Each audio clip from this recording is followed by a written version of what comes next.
Sebelumnya kalian subscribe dulu channel ini agar kalian tidak ketinggalan video terbaru dari channel kami. Ini alasan Kerajaan Demak serang Majapahit. Peran Demak tidak dapat ditepikan dari perbincangan mengenai keruntuhan Majapahit. Penyerangan Kesultanan Demak ke Majapahit disebut sebagai salah satu penyebab keruntuhan kerajaan yang didirikan Raden Wijaya. Sepeninggal Prabu Hayam Wuruk dan Patih Gajah Mada, perlahan Majapahit berjalan memasuki masa redup. Pergantian kekuasaan di antara para keturunan Hayam Wuruk menimbulkan perselisihan dingin di antara keluarga kerajaan. Meski demikian, hal tersebut pada akhirnya masih membuat Majapahit bertahan. Tepatnya hingga masa Prabu Brawijaya V. Di masa itu, pemerintahan yang sudah tidak sekuat dulu mengalami tekanan dari banyak sisi. Salah satunya adalah perubahan keyakinan masyarakat. Rakyat Majapahit awalnya adalah pemeluk Hindu-Buddha. Meski demikian, kerajaan yang berdiri pada abad 13 ini tidak menutup diri terhadap Islam.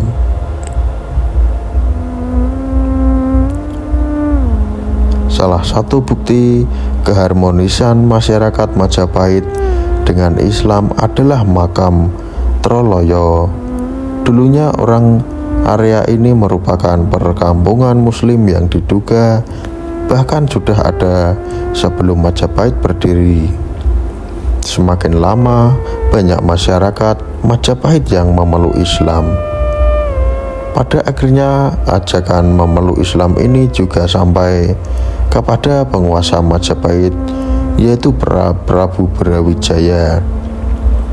Dalam babat Tanah Jawi diketahui bahwa Prabu Brawijaya menikah dengan seorang putri dari Kiai Betong alias Tanku Huat atau Syekh Betong. Syekh Betong adalah seorang tokoh muslim dan saudagar yang bermukim di Gresik. Pernikahan Prabu Brawijaya dengan Siu Banci atau Si Banci ini melahirkan Raden Patah.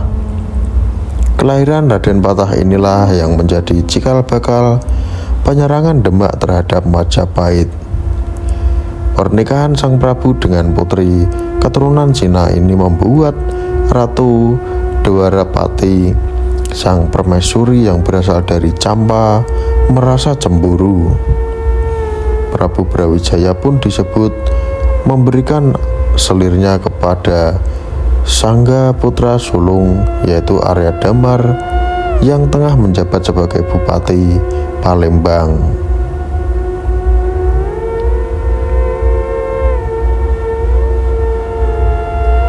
Saat Raden Patah enggan menerima jabatan pengganti sebagai pimpinan Palembang, ia pindah ke Jawa Tengah dan buka hutan Gelagahwangi menjadi sebuah pesantren.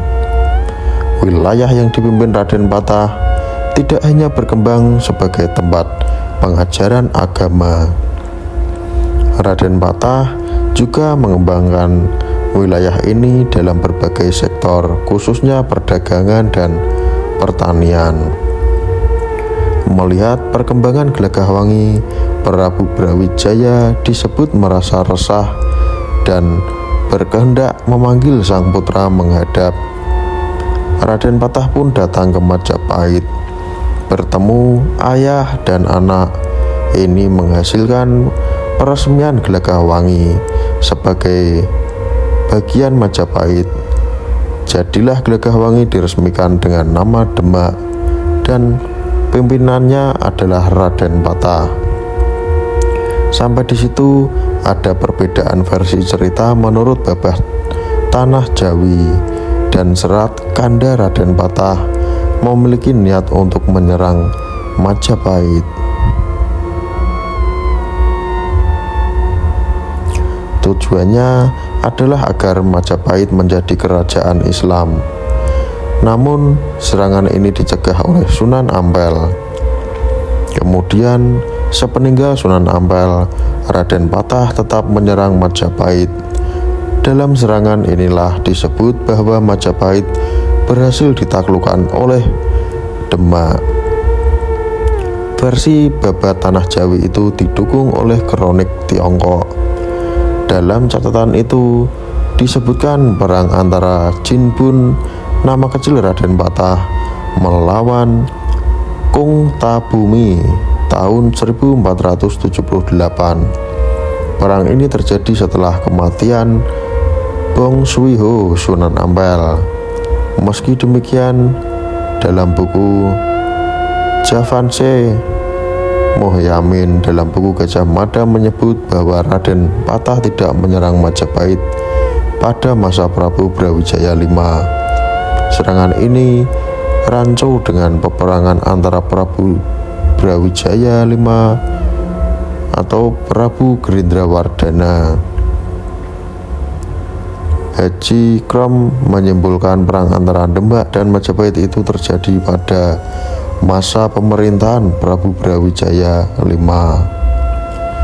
Apa pendapat kalian tentang video ini? Silahkan beri komentar di bawah ini. Mau bahas cerita sejarah mana? Kalian bisa request di kolom komentar.